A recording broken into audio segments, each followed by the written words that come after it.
Hey guys, Chris here. Trying to work on first time ever getting into woodworking. I know you can see there's something on the table there that's massive. Wood planer. Kind of going all in on it. But at this point of this video, I'm going to debark those planks that I got there. And that's going to be for the river table that I'm going to make. Again, first time ever doing this, so we'll see how it goes. And we'll go from there. Hopefully it's good. And hopefully you guys learn some stuff. So things that I would use, that I've been researching and seeing, you're going to need your chisels, and then you're going to want like a rubber mallet, not metal, so you don't mess up your wood. You can get those. I know it's a Stanley. I'm not sponsored by them or anything like that, but, go over to Home Depot or something like that. $10 for 3, or you can find some cheaper stuff like Temu or wherever else. Some people are skeptical, but if you're just getting into it, you can get it pretty cheap and get a lot more. I mean, that's where I got that wood planer from, right over from Temu.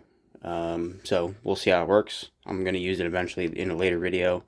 And if I compile this in, you'll see how it works. So stay tuned. And hopefully all this goes well. And again, I don't have a ton of space. I'm doing it out of a 10 by 14 shed. So if I can do it, any of you can do it. So let's get right into it. All right, so got rid of all the bark on the live edge on the one side. Still got to work on the second side and then the second board. The reason really why you want to do it when you're doing a river table, from stuff that I've been researching, when you have the bark on there, it's gonna catch all the air bubbles, and when you actually throw the resin on there, it's gonna have a bunch of bubbles pop out. So you remove that because bark, it's very easy for it to fall off in general from a tree, even if you just like barely hit it or whatever. So you're going to try to remove that bark, make sure that you expose the fresh piece of wood there. Again, it's my first time doing it, so it's looks all right. So we'll see how it goes as the project continues along. I'm not planning on selling this one anyway. This one I'm trying to make for my son, but just showcasing that anybody can do it. But I'm going to continue going through, debark the rest of it.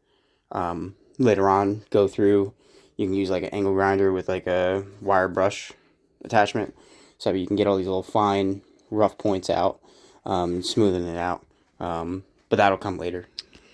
So you can get a bunch of clamps over at like Home Depot. Got like a 4-pack, 2 6-inch, 2 12-inch. It was like $21, $22, give or take. Obviously, it depends on where you live and cost, so on and so forth. But I want to make sure you have it clamped down before you start chiseling away. So we'll see how it goes and go from there. Alright, so as you can see, we have one whole slab pretty much done from being debarked. There's a little weird spot here, but we'll probably be able to get that wire brushed out once it gets to that point. But now it's time for me to work on the second one here. Didn't really take that long. I mean, going into minute detail as best I could. You're talking maybe about 20 minutes is what I took. So for this second one, I'm going to guesstimate about another 20 minutes and go from there. Alright, so we have all 4 live edges debarked. Next step, use that wire brush, wire buffer, whatever we can use to soften up and clean up and remove any loose debris that's there. So that way it can get a nice finish and be seamless on the edges when we go through and use it. One thing I didn't mention before was with this knot, you can see there's this loose piece here. When you're doing your table, you want to make sure that you get rid of all that.